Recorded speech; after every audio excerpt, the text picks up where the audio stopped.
Today is a big day in Indian political history. Narendra Modi has now become the second longest serving Prime Minister of India, breaking the record of Indira Gandhi.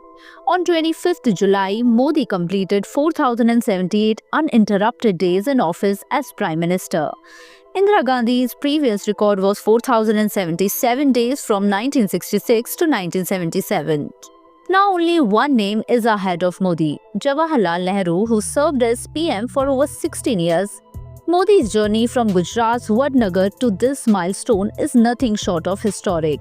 He started as Gujarat's Chief Minister in 2001 and remained in that role till 2014. After that, he became Prime Minister and has been winning hearts and votes continuously. With victories in 2014, 2019 and now again in 2024, he became the first Indian Prime Minister after Nehru to lead the country for 3 straight terms with a clear majority.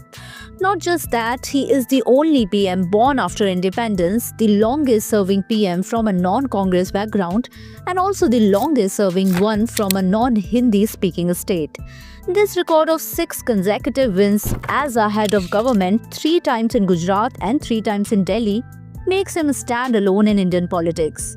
Leaders may come and go, but Modi's style of consistent leadership, mass connection, and electoral strategy is something that political analysts across the world are now studying. Whether you agree with his politics or not, this record is a moment that adds a new chapter to modern India's democratic journey. And one thing is certain, Narendra Modi's political journey is far from over. For more updates, subscribe to our YouTube channel TSW News. News that reveal the truth.